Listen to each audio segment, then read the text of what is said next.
자, 우리가 이제 이 교리를 배우면은 알아야 될 게 뭐냐면은 어떤 하나의 교리를 뚝 띄어갖고 이것만 옳다 그르다 하기가 그렇게 할 수는 없어요. 예를 들면 이 책에 지금 내용이 3장 8항에 대한 내용이 전반적인 내용이 잘 나와 있는데 우리는 예수님의 탄생을 믿으면서 그리스도의 속죄나 부활을 부인하는 건 말이 안 되는 거예요. 그죠? 우리가 하나님의 예정을 믿으면서 선택은 난 믿지 않겠다. 이게 앞뒤가 안 맞는 거예요. 우리가 웨스터민스터 이 교리 문답이나 소요리 문답, 대요리 문답, 그 다음에 그 외에 이제 역사적 신앙 고백들을 보면 뭘 알 수 있냐면 그건 하나의 사슬이에요, 사슬.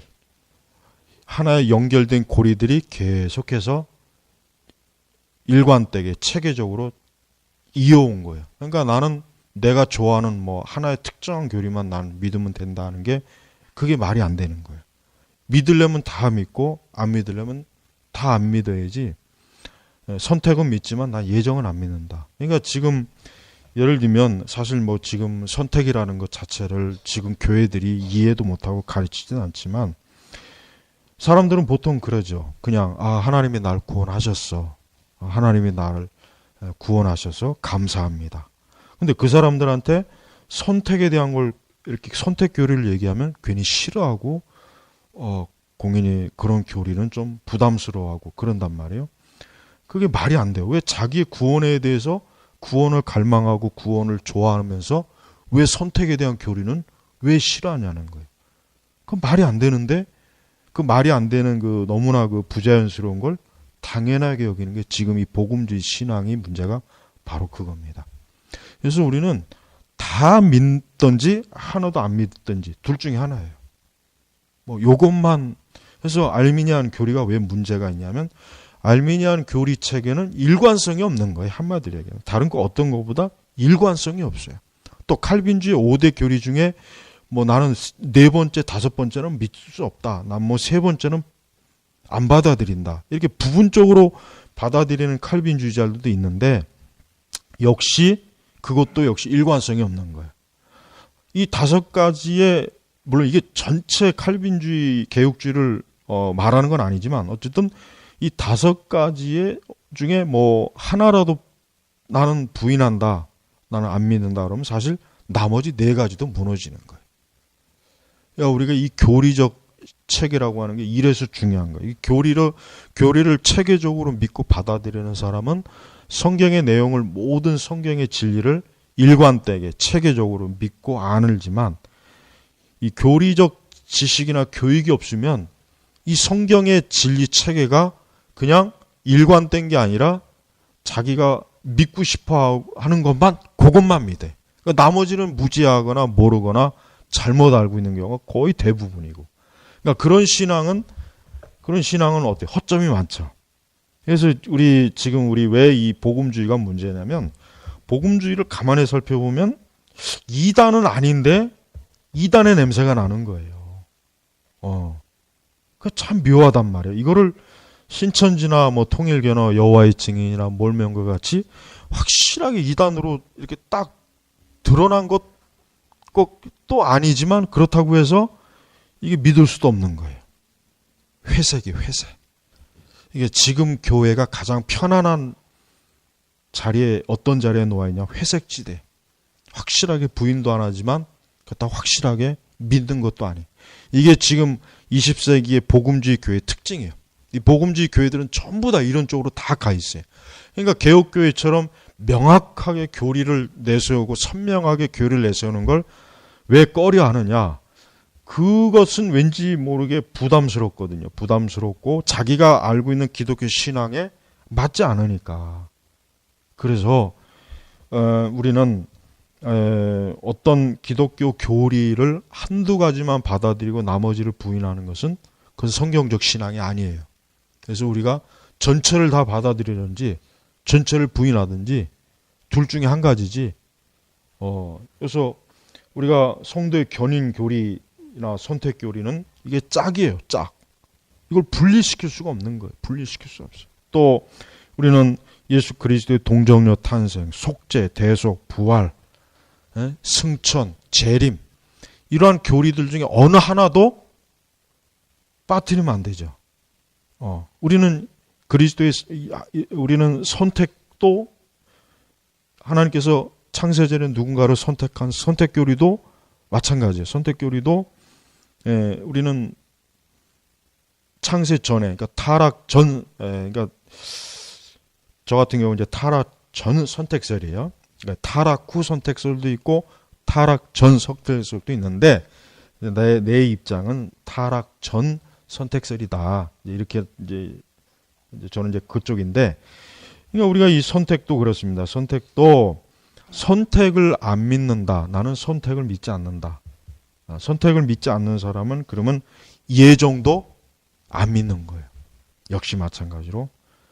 그러니 뭐 선택이나 예정을 안 믿는 신앙은 그냥 전형적인 알미니안 신앙이겠죠. 장로교 신앙은 아니죠.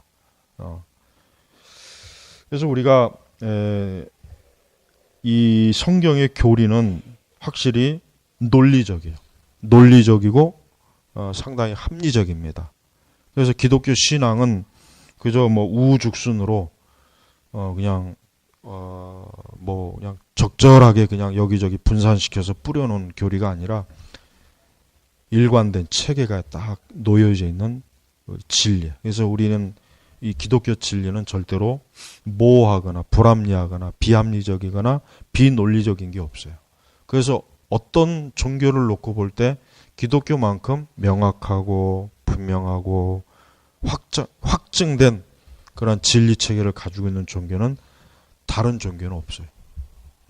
또 우리는 이 칼빈주의, 우린 장로교 신앙에서는 우리는 그리스도께서, 그러니까 하나님께서 인간에 대한 하나님의 전지하심과 전능하심을 가지고 하나님께서 창세전에 선택하시고 예정하셔서 하나님이 우리를 구원하시고 하는 이러한 교리적 체계가 우리 안에 명확하게 뿌리를 내려야 그게 복음적 신앙이라고 하는 걸 우리가 알아야 됩니다. 그리고 우리는 어떤 이유에선 간에 우리는 성경의 복음의 가장 기본적 교리, 아까 얘기했지만 동정녀 탄생, 속죄, 대속, 부활, 이런 교리를 부인하면 거기는 교회가 아닙니다. 그래서 우리는 자유주의 신앙을 받아들일 수 없는 거예요. 우리는 자유주의 신앙이 기독교가 아니라고 하는 메이첸의 주장을 확실하게 우리는 인식을 해야 돼요. 그건 기독교가 아니에요. 그래서 우리는 어떤 이유가 있어? 우리는 이 복음이라고 하는 것은 여기 이 책에도 잘 나와 있어요. 어떤 토막 진리를 그냥 뭐 이렇게 대충 이렇게 짜깁기 한 게 아니라 처음부터 끝까지 복음은 일관된 체계 속에서 하나님께서 세우는 진리 체계라는 거. 이거를 우리가 엄중하게 잘 알아야 됩니다. 그래서 영원한 작정, 그러니까 만세 전에 세상을 창조하시기 전에 하나님께서 사람의 구원을 예정하셨고 선택하셔서 누군가를 선택해서 시간이 역사 안으로 들어왔을 때 그 사람을 구원하시고 때 구원하셔서 그를 장차 영원한 하나님 나라로 들여보내는 이런 일관된 하나님의 계획과 하나님의 구원의 뜻은 명확하다는 것. 또 아울러 그러기 때문에 구원은 취소될 수 없다. 한 번 구원받은 것은 영원한 구원이에요. 구원은 중도 취소되는 게 아니죠. 구원은 절대로 하나님께서 이미 만세 전에 예정하시고 선택하신 것이지 이걸 중간에 하나님이 또 번복을 하거나 또 하나님께서 이 중간에 이걸 뭐 이렇게 또 수정하거나 계획을 수정하거나 그런 일이 성경에는 없는 거예요. 처음부터 끝까지 일관된 그 체계로 쭉 하나님께서는 인간의 구원을 이루시는 것입니다. 또한 우리가 이 전반적인 선택이나 또 예정, 이 견인, 우리는 이 교리 속에서 무엇을 볼 수 있냐면 하나님의 은혜. 인간의 어떤 공로나 우리의 구원, 우리 자신의 어떤 의지적 공로가 전혀 개입할 여지가 없어요. 오직 하나님께서 시작하시고 하나님께서 유지시키고 하나님께서 끝을 맺게 하는 것. 그러니까 이런 그 교리적 구원의 교리적 이 순서는 하여튼 하나님이 정해 놓으신 그 원리에 따라 그 은혜라고 하는 원리에 따라 그 하나님의 구속의 그 계획이 차근차근 이루어지게 돼 있어요. 그래서 우리는 하나님께서 이 세상을 주관하시는 그 하나님의 그 주권성이 가장 우리가 그 주권성을 가장 우리가 철저하게 적용해야 될 때가 어디냐면 사람의 구원입니다. 사람의 구원. 그러니까 사람의 구원은 오직 하나님의 예정, 하나님의 섭리, 하나님께서 견인시키고 하나님께서 작정하시고 하나님께서 그걸 유지시켜주고 하나님께서 완성시키는, 그게 하나님의 주권의 가장 핵심은 구원에 있어요. 구원. 그래서 이렇게 하나님의 구원에 대해서 우리가 하여튼 조금도 여기에서 벗어나는 것은 여러분 받아들이면 안 되겠죠. 지금 이렇게 교회들이 어떤 구원에 대해서 얘기를 하는데도 이러한 하나님의 전반적인 이런 계획과 이런 섭리와 이 교리적 체계를 모르고 그냥 단순히 뭐 나는 구원받았다, 뭐 예수 믿으면 구원받으세요, 이렇게 하면 안 돼요. 그거는 다 무너져요. 그건 무너지게 돼 있어요. 그러니까 우리가 복음주의자들이 여기도 예수님 얘기하고 여기도 구원 얘기하는데요, 뭐 그런 얘기를 해요. 그런 얘기를 많이 해요. 우리 교회는 그렇게 해요. 그러나 그 교회가 이런 교리적 체계를 가르치지 않으면은 그건 뭡니까? 그냥 허공에다가 다리를 하나 세운 거예요. 잠깐은 그 다리가 세워지긴 하겠지만 시간 지나면 무너집니다. 그래서 우리가 이런 교리적 체계를, 왜 우리의 믿음의 선조들이 왜 이렇게 뭐 시간이 남아서 할 일이 없어서 이렇게 교리적 체계에 세운 게 아니라 우리의 구원, 이 복음이 얼마나 견고한 토대 속에서 세워지는가, 하나님께서 얼마나 든든하게 이것을 세우셨는가를, 이것을, 이 내용을 알고 믿으라고 하는 차원에서 이걸 분석해낸 거지. 그렇죠? 이걸 우리가 알아야 돼요. 이걸 모르면 안 돼. 그냥 단순히 뭐 난 예수님 믿고 구원받았습니다. 옛날 1970년대 미국에서 지저스 피플 운동이 일어났을 때 간단해요. 그냥 히피들한테도 예수님 믿으면 구원받는다, 이 하나만 믿으면 된다. 아주 뭐 척 스미스나 이런 사람들이 막 그냥 그 히피들 전도한다고 막 그렇게 아주 초간단 그 복음을 전했단 말이에요. 그래서 많이 뭐 히피들이 돌아왔다. 근데 그게 얼마나 참 거짓된, 구원받지 못하고 회심하지도 못하고 회개하지도 않은 그저 표면적 육적 그리스도인들만 잔뜩 양성해 놓았어요. 우리는 그런 계통을 밟으면 안 돼요. 그래서 우리가 철저하게 개혁주의, 우리 청교도 개혁주의 원리에 의한 우리의 신앙, 우리 장로교, 아니 이것이 바로 바울 신학이고 이것이 예수님께서 우리에게 가르쳐 주신 이것이 참된 복음이에요.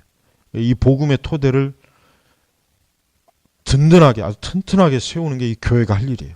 우리 신자들이 할 일이란 말이에요. 절대 그런 느슨한, 지금 이 복음주의 교회들이 하고 있는 이 복음은 그건 복음이 아니에요. 그건 절대 복음이 아니에요. 그러니까 뭐 복음 얘기했다고 해서 복음, 예수님 이름을 얘기했다고 해서 그게 복음이 아니라고요. 이러한 치밀한 하나님의 교리, 진리가 잘 종합적으로 세워진 거, 이게 바로 복음이란 말이에요. 그러니까 이런 토대 위에 사람이 믿어야 그가 확신을 갖고 그리스도를 안전하게 여기고 그리스도를 피난처로 여기지. 그냥 뭐 예수님 이름 얘기하고 뭐 믿으십시오, 뭐 이렇게 한다고 해서 그가 그게 복음 신앙이라면은, 그러면 신약 성경은 너무 두꺼워요. 그냥 사복음서만 있으면 돼. 서신서 다 필요 없고, 로마서 특히 필요 없어요. 로마서는 필요가 없다고. 갈라디아서도 필요 없고. 그러니까 하나님의 지혜를 우리가 무시하면 안 되겠죠. 인간의 지혜는 하나님의 지혜, 하나님의 미련한 것에 비하면 아무것도 아니란 말이에요. 그러니까 우리가 성경에 왜 그렇게 자세하게 진리의 말씀이 체계적으로 기록되어 있는지를 좀 이해할 필요가 있어요. 지금과 같이 이렇게 지금 교회들은 66권이 필요가 없어요. 지금 교회들은 66권까지는 필요가 없는 교회들이에요. 대부분. 그냥 한 4-5권만 있으면 되는 교회들이 대부분이에요. 그러니까 우리가 하나님의 지혜를 우리의 이 미련함으로 가리면 안 된다는 걸 이 교리적 신앙이 가르쳐 주는 것입니다. 그러니까 요거를 좀 오늘 중요한 핵심으로 알고 앞으로 계속 교리 공부하는 데 있어서 왜 우리가 이런 교리를 왜 이렇게 세밀하게 다뤄야 되는지 그 이유를 제가 다시 한번 오늘 짚고 넘어가는 겁니다. 자, 기도하겠습니다. 하나님 아버지, 우리가 성경의 이 진리를 더욱 세밀하고 분명하게 알고 믿고 이것이 얼마나 바른 성경적 신앙에 중요한 것인지 절대 소홀하지 말고 일생토록 즐거이 교리를 배우고 익히는 진정한 그리스도인으로서 살아가도록 도우소서. 예수님의 이름으로 기도 올렸습니다. 아멘.